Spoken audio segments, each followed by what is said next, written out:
تو پانی تیز نہیں رہے گا، آہستہ ہو جائے گا. ایک دکان چل رہی تھی، وہ اللہ کے روزی کے خزانے میں ایک کا کنیکشن کا تھا تو تیز پانی آ رہا تھا. اب اس نے ایک کی دوسری دکان بنائی، دوسرا نل کھولا، تو اب وہ ایک میں آنے والا پورا پانی دو میں جا رہا ہے، دو دکانوں میں.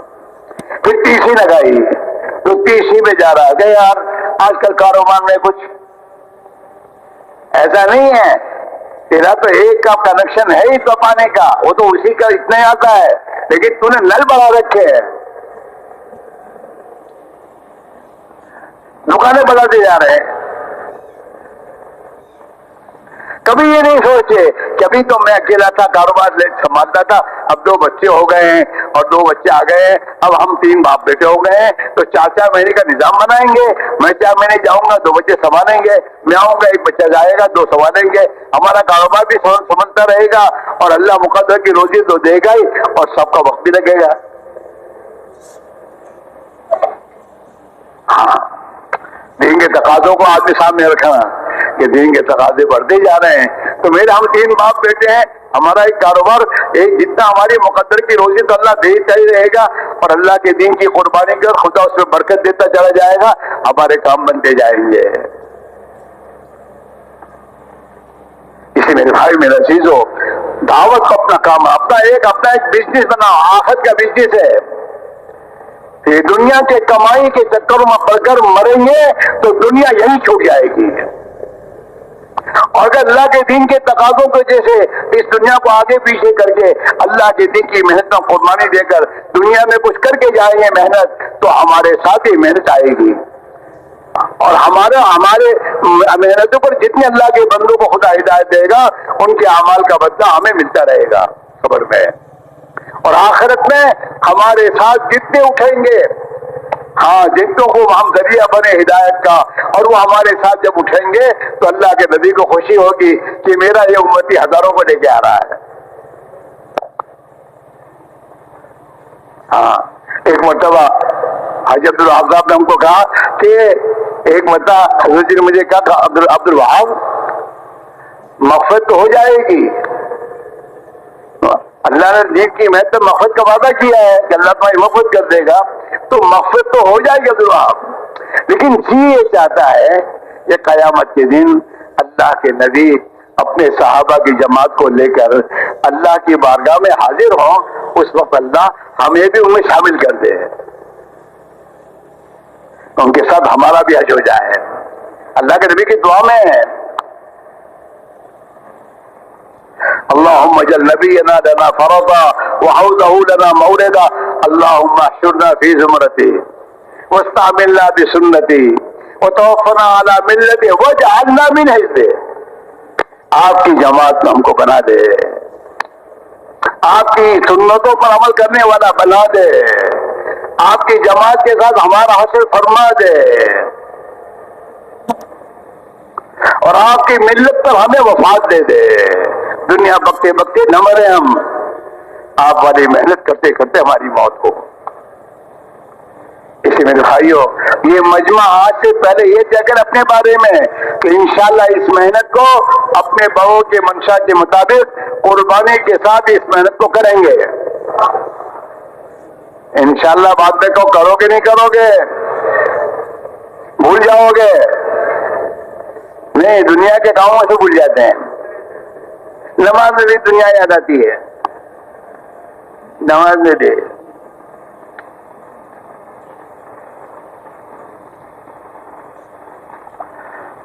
اگر ہمارا صحیح وقت گزارنا ہے تو انشاءاللہ اللہ ہمیں اس دنیا کی محبت سے نکال دے گا.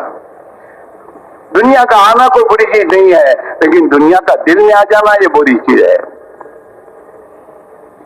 صحابہ کے پاس قیس و قصہ کے خزانے آئے صحابہ کے پاس، لیکن صحابہ اس سے متاثر نہیں ہوئے،